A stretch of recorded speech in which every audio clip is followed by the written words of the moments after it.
Hello everyone, welcome back to my channel mga ipila. Di hakan ika video bamanta ngan review sepang ko ini product pat kata kadai sepang ka Roop Mantra.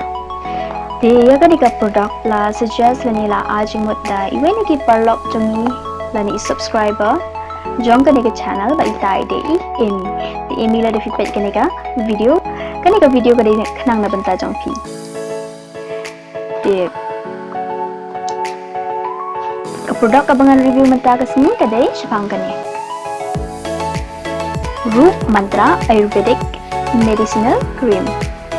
Di pelok ka banta ini ke video ko apan pensasya kita pelok pamba cepat di ke channel bahang ni ke channel ke jonga ngajoy pun ke video ke video ke pangku home remedies product review bat great way bat lada episode tanat pelaban hit like share bat subscribe bat ru pelaban klik itu join button wrong blue ada juga abang kita ki membership jangan ni channel dan lain ada juga abang kita ki family members jangan ni ke channel. Di pelok kelam dasar mereka por yang thanks dan like ni ka video.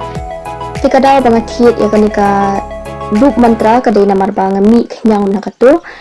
Tinggal laporan kamu tala light yang tami bat ngalayo ya kata ke result ke balong average ni ke basyubiang hi.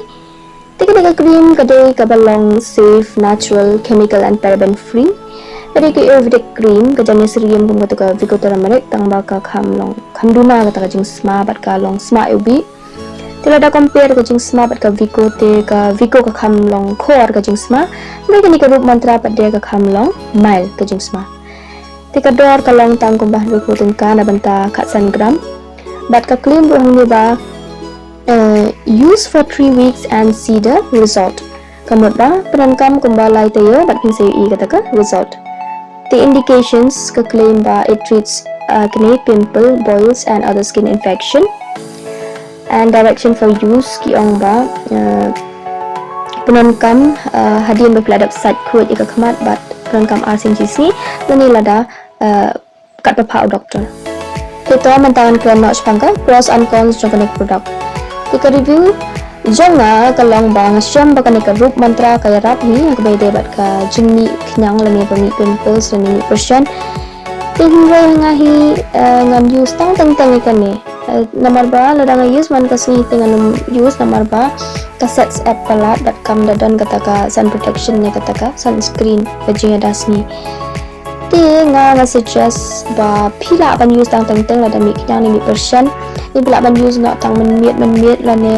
menstart pada pila ban menstart ni sini pila ban peran kamera ka ordinary cream 70% kamera ka sini ni pila ban use nak ka sunscreen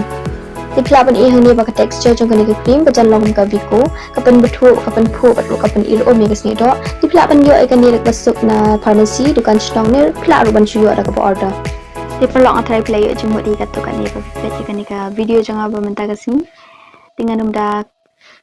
he ni apa lagi ngan shu penshai tangkawai ba yakin gi review video jonga ka bang gibang jupini pumki review product lani ka review video kajing chumuli ka dei na marba ngapa ban share lang sapi spangki products ki pangala ju use ngan share lang ngan ajmut laningan suggest hatu ki long kumno hatu ki bahane kisneu kumta de kajing chumuli ka dei kumtas pang niki review video ki banga ini ti perlok tak haduk bangin dai genduk yang pat hawi ke for syong sup kublesibuan bye bye.